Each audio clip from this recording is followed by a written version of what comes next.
आज कल से इस देश में हत्या और आत्महत्या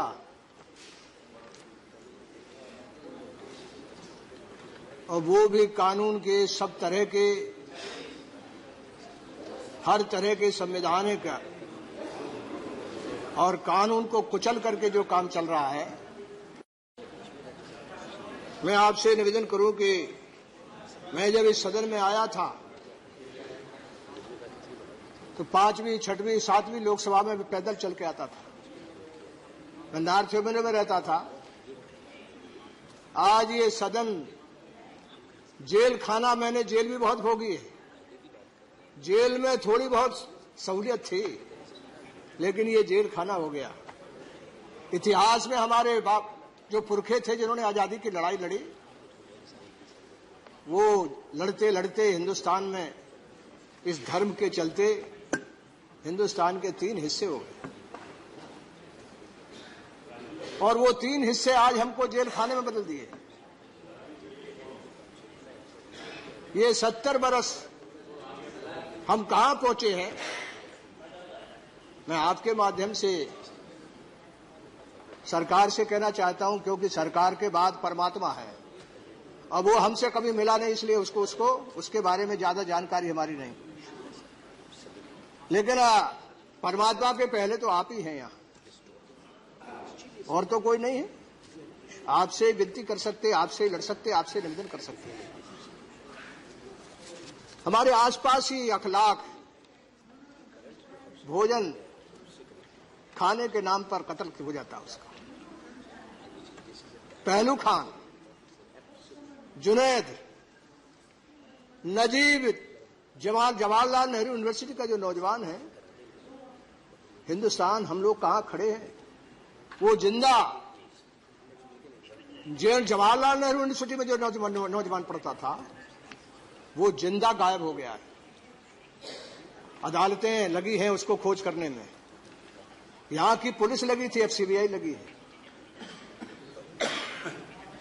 पहलू खान, मैं आपसे कहूं कि ये जान लीजिए कि धर्म जब राजनीति पे है,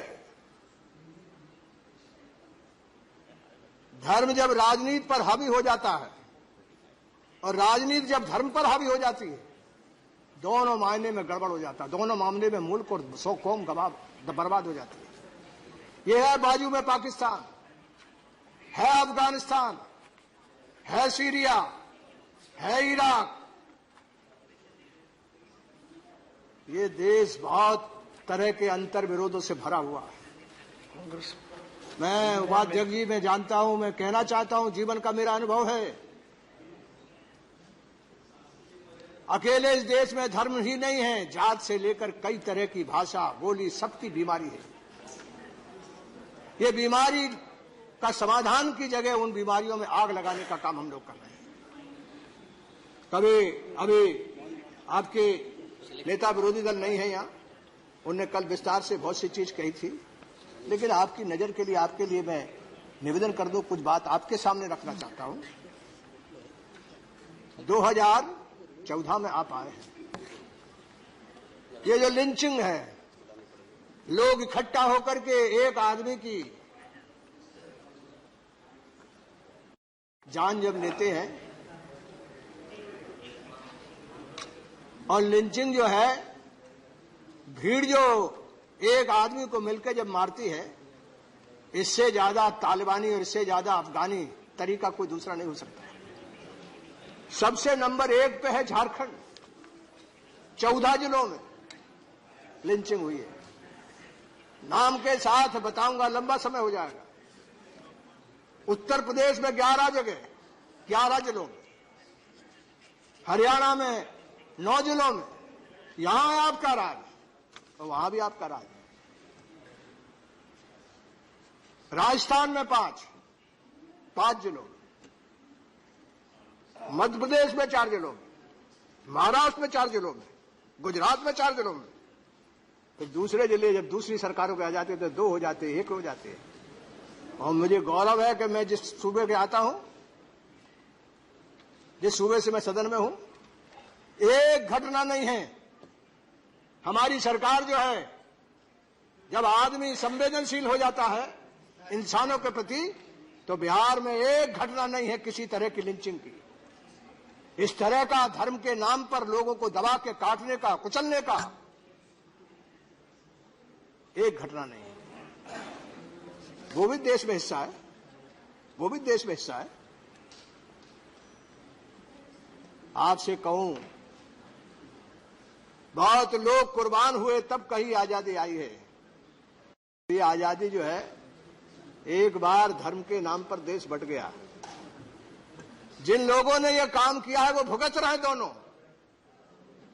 मैं आपसे विनती करना चाहता हूं, आज आपकी सरकार है, हालात इतने खराब हैं कि धर्म के नाम पर कुछ लोग बस में चढ़ने से मुश्किल में, बस में चढ़ने से डर रहे हैं, ट्रेन में चढ़ने से डर रहे हैं। मैंने जिस आदमी का, जुनैद का नाम लिया, वो आदमी जो है उसको बचाने वाला कोई नहीं है। और ये हालात है, हालात हो गए, ये जेल हो गया, ये आपका पार्लियामेंट। किसी एक साथी को अंदर नहीं ला सकते हो आप। दिन भर यानी कोई आदमी लाना है, आना है, तो हमको खुद अपनी गाड़ी का अपना खुद कार्ड बनवाना पड़ता है। हमने आजादी जो है वो ये मुल्क बांट के इसको यहां कैद खाने में बदला है। आप इसके बाद किस तरह से तबाही और किस तरह की बर्बादी करना चाहते हैं? ये गाय का मामला कौन ने उठाया, क्यों उठाया, क्यों नहीं उठा? पहले ये कौन है रोज ये गाय का सवाल उठाने वाले लोग? पहले ये सवाल नहीं था, पहले कभी हुआ था? फिर बीच में लगभग 60 बरस हो गया, कोई ने कुछ नहीं कहा, किसी तरह की दिक्कत नहीं हुई। आप जानते हैं इस सवाल के साथ क्या क्या हुआ? आपने जो लेदर इंडस्ट्री है उसको तबाही और बर्बादी के कागार पर खड़ा कर दिया। किसान जो आत्महत्या कर रहा है, 12,000 किसान हर बार, हर साल आत्महत्या कर रहा है। कभी हिंदुस्तान में नहीं हुआ, बड़े बड़े सूखे पड़े, लेकिन कभी हिंदुस्तान में नहीं हुआ कि आत्महत्या, इंसान मरने को तैयार हो जाए। ये गाय का सवाल जो है वो हमारे यहां जो किसान है उसका 2 नंबर का, दूसरे नंबर का यदि कोई एक सहारा है वो पशुधन है। उसका एक खेती है, वो गाय है, बकरी है, भेड़ है, ऊंट है, गाय है, भैंस है, ये उसके एटीएम है। जब संकट हो जाता है उसका, तो सबसे ज्यादा हिंदुस्तान के गरीब आदमी का कोई एटीएम है तो वो जानवर है। धन पशु कहते हैं हम, खेती को पशु धन नहीं कहते हम, पशु को धन कहते हैं हम। पशु धन के नाम से हम लोग पशु को एड्रेस करते हैं। आपसे मैं पूछना चाहता हूं, कौन गाय का कहां मामला था? ये कौन? अपने आप हिंदुस्तान में एक बड़ी आबादी है, बड़ा हिस्सा जिनमें ये हम कांड हो रहे हैं, झारखंड में, उत्तर प्रदेश में, मध्य प्रदेश में, हरियाणा में, गुजरात में, कौन गाय का मांस खाता था? कौन गाय को मारता था? कौन कहता ये? क्यों ये सवाल आपने उठाया? आपने उठा लिया, यानी आपने पशु की क्रूरता का कानून जो है उसको उठा कर लेके आए। आपको मालूम है कि हिंदुस्तान के किसान की एक तो खेत का, जमीन में उत्पादन करने के लिए खाद, बीज, लोहा, सब कुछ अभागा देश है। हिंदुस्तान किसानों का होना चाहिए था। अकेले उसकी कीमत बढ़ती, उसके उत्पादन की कीमत बढ़ती है तो हिंदुस्तान बॉम्ब मचाता है, और जो बॉम्ब मचाते हैं उनकी संवेदनहीनता मर गई है। हिंदुस्तान का किसान जो है वो आज किस कगार पर है? जो पेरिशियल सब्जी, फल उगाने वाला किसान है, आज वो जिस हालत में है, मैं आपको क्या बयान करूं। ऊपर से ये गाय वाला इन लोगों ने मामला किया है। हर तरह जानवर की कीमत जो है वो जमीन पर चली गई है।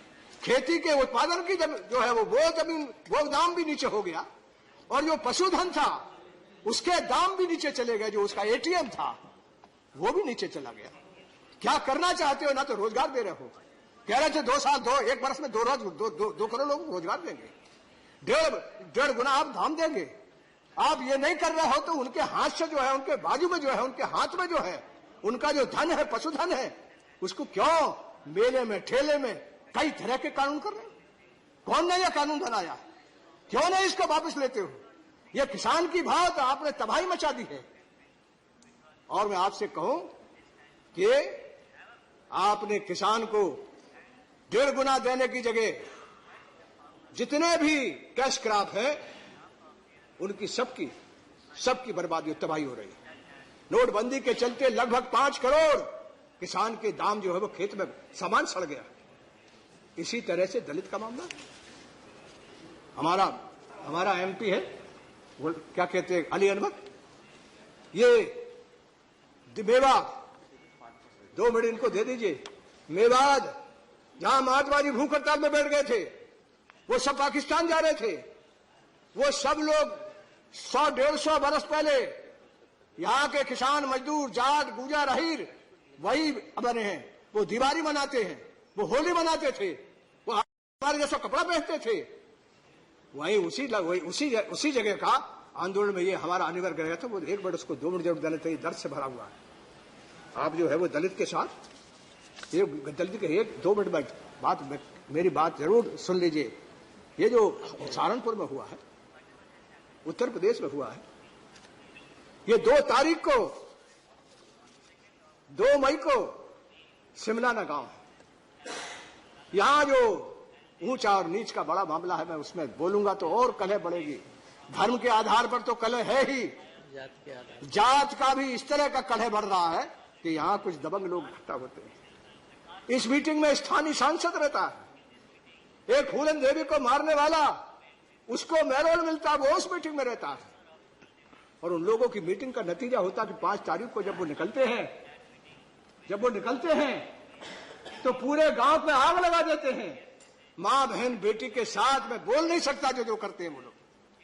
सरकार एक दिन भी जिन पूरे गांव को जला दिया, 1/5 आबादी, 5वां भाग 20% लोग दलित और आदिवासी, उनके साथ जुल्म हो गया। वो अभी है मेरे साथ चलो, एक की FIR दर्ज नहीं हुई, और वो लोग जब प्रतिकार के लिए किसी होटल में ठहरे आपके सहारनपुर में, तो एक राणा प्रताप हॉस्टल है, उसमें लोग ठहर गए, आग जली हुई। एक भी FIR उपाध्यक्ष की नहीं हुई, एक भी उपद्रव नहीं हुई। ये चंद्रशेखर जो नौजवान आजाद है, आज उसके साथ 50 लड़के बंद हैं। मैं आपके माध्यम से कहना चाहता हूं कि उनको सारे इलाके में जो लोग होशमंद हो गए और जो कहते हो सेना, अरे सेना तो कानून के अंतर्गत आपको बंद करना है। कोई भी सेना बने उसको रोकने का काम आप कर सकते हो, लेकिन उन नौजवानों को चारों तरफ कई तरह के केस लगा करके आप उनको उनके साथ जुल्म और जाति और कुचलना चाहते हो। हजारों बरस से कुचलते रहे, आप फिर कुचलना चाहते हो। मैं कहना चाहता हूं आपके माध्यम से पूरे देश से, यदि उन नौजवानों के साथ पूरे देश में ऊना से लेकर ये रोहित वेमुला, बाबा साहब जिंदगी भर लड़े, कभी मौत तक नहीं गए, मगर रोहित वेमुला बोलता है मेरा जन्म ही मेरा गुनाह है। ये हमारी आजादी का मायने निकला। हम यहां आजादी में, हमारी आजादी यहां खत्म होती है कि एक दलित नौजवान PhD करने भी आ जाता है और अंत में वो सोचता है कि मेरा और कोई नहीं, मेरा जन्म ही मेरा गुनाह है, मैं मौत को गले लगाता हूं। यानी लोग लड़ रहे थे आजादी के समय, अंग्रेज जब था तब लड़ रहे थे। आज हमारी आजादी में एक नौजवान कहता है कि मेरी जात है वही मेरा गुनाह है, इस गुनाह के लिए मैं मरता हूं, कोई दोषी नहीं है। ये जो सिस्टम आपने बनाया हुआ है ऊंच नीच का, यही दोषी है। आप कहते हो इस देश में कुछ नहीं है सर जी, ये सारी दलित का किसान 1200, अभी 15 मिनट और बोले, 1200 हर दिन 20 या 25 किसान मर जाता है आत्महत्या करके। हम हत्या कर रहे हैं और दूसरी तरफ लोग आत्महत्या कर रहे हैं। कैसा हमने मुल्क बनाया? ये 70 वर्ष, मुझको भी कभी लगता है, मैं से सदन में हूं, कभी कभी लगता है कि ये सदन, ये पूरा देश ऐसा संबंधहीन हो गया है, लड़ते लड़ते तंग हो गए हैं। ऐसा लगता है कि धरती फट जाए, हम ये धरती से चले जाए। ऐसी हालत इस देश की। आपको सुना बगैर और क्या रास्ता है? अहिर साहब, नकवी साहब, आप शिक्षा मंत्री जी, जान लीजिए देश जो है वो, मैं आपसे कहता हूं, बहुत बुरी जगह जाने वाला, सिविल वार की तरफ जा पड़ रहा है। आदमी बस में चलने से डर रहा है। जो दलित, जो हिंदुस्तान में हजारों वर्ष से दुखी और तकलीफ में है, उसने कभी इस देश से अलग होने की बात नहीं कही। बर्दाश्त उसने किया। उसकी सहने की शक्ति का आप परीक्षा ले रहे हो, ऐसी परीक्षा ले रहे हो उसके मकान जल जाए, मां बहन बेटी के गुप्तांग में तलवार डाल दी जाए, उसके स्तन काट लिया जाए, और इसके बाद कोई कार्रवाई नहीं हो। आपकी सरकार है, किससे कहें हम? वो लोग मेरे पास आते हैं, आपको क्या कहूं, कभी कभी लगता है ये आजादी मजबूत लोगों के बाजू में तो आ गई, लेकिन ये आजादी गरीब के बाजू में नहीं गई, किसान के बाजू में नहीं गई, दलित के बाजू में नहीं गई, दलित के बाजू में नहीं गई, आदिवासी के बाजू में नहीं गई। कंक्लूड कीजिए। ये आदिवासी जंगल काट डाले आपने, 5वां और 6वां संविधान में लग के रखा आपने, उनके हक को पूर्ण को नहीं मिल रहे। हाजी भाई, क्या है? किस बात के लिए लोकतंत्र है ये? किसके बात के लिए वोट है ये? क्यों इंसाफ नहीं होता? इंसाफ करो। ये जो आपका शब्बीरपुर है, इसके गरीब के मकान भर गए, इनको हम मुआवजा नहीं दे सकते।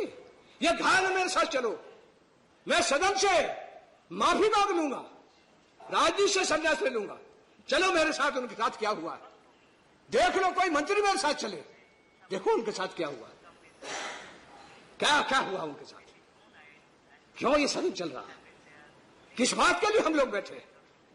ऐसा जुल्म, ऐसा अन्याय, खाने पे अखलाक मर जाए।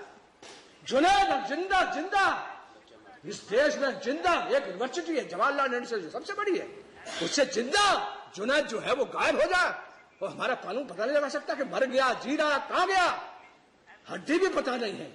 जिंदा इंसान उठा के कहां ले गया? किस बात के लिए आपको चुना है? किस बात के लिए आपको राज मिला है? क्या किस बात की संविधान की ओथ लेते हो? किस बात के लिए इसको नमन करते हो? हिंदुस्तान की जनता को, उसकी इज्जत और हैसियत को, उसके कानून व्यवस्था को बचाए रखने की अभी कंक्लूड कीजिए। रिकॉर्ड पे जाना चाहिए। तो मैं यही विनती करूंगा, मैं आपकी मजबूरी जानता हूं, लेकिन मेरी विनती आपके माध्यम से इतनी है, सरकार के भाइयों, ये मुल्क एक बार बढ़ चुका, इस देश में अब मुसलमान रहना चाहता है, वहां गया था तो रो रहा है, तबाह बर्बाद हो रहा। क्या कहा आपने? नो प्लीज, क्या कहा गया? मैंने सुना नहीं। इन्होंने संविधान that is not on record. ये तो तय होगा। तो कहा है what is not on record is not on record. माफी मांगेगी ये? नो वापस कराइए इसको। No that is not to be taken. क्या कहता है ये? और है कि ये भगाना है को तोड़ना है। This is a shadow fight, nothing is said. He said nothing, sit down. He said nothing, all of you sit down. All of you sit down, nothing is said. अरे बोलो बैठे। No, आनंद शर्मा बैठे। Sit down, Anand Sharma. Yes. Sir वो जो इन्होंने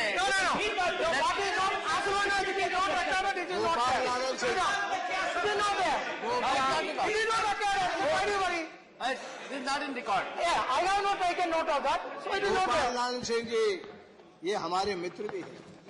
मैं यकीन के साथ कहता हूं, मैं गांव गया था, वहां एक अम्मी नाम की महिला रहती है, वो मुझे बचपन में खिलाई है।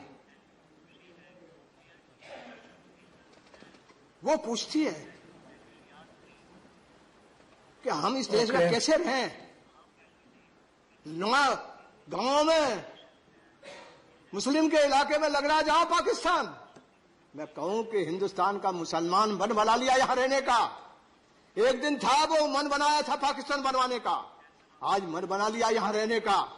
ये इससे बड़ी नियामत और कोई नहीं हो सकती कि हिंदुस्तान की बहुसंख्यक समाज के बाद बहुसंख्यक दुनिया का अकलियत का आदमी यहां रहता है। उसका मन इस देश में जीने का है, मरने का है, वो रहना चाहता है। उसके उसका मत, उसे ऐसी दीवार पर मत लगाओ कि ये जेल खाना, ये तस्वीर, ये हम को ठीक कर सकते हैं। ओके, काय के लिए है। मैं इन्हीं बातों के साथ आपसे विनती करना चाहता हूं। मेरे पास बहुत कुछ था, किसानों के बारे में बोलना चाहता था, लेकिन आपकी मजबूरी जानता हूं। मैं अपनी बात को यही समाप्त करता हूं। फिर आपसे अपील करना चाहता हूं, ये गाय की तमाशा बंद करो। कोई गाय के साथ में छेड़खानी करना। पूरा किसान तंग तबाह हो गया है। गाय के दाम घट गए, जानवर के दाम घट गए हैं, किसान के फसल के दाम घट गए हैं। क्यों ये उल्टे सीधे नॉन इशू उठाने का काम कर रहे हो? सरकार में आ गए तो अच्छा काम करो, जो कहा उसको पूरा करो। बहुत बहुत शुक्रिया, बहुत बहुत धन्यवाद। ओके।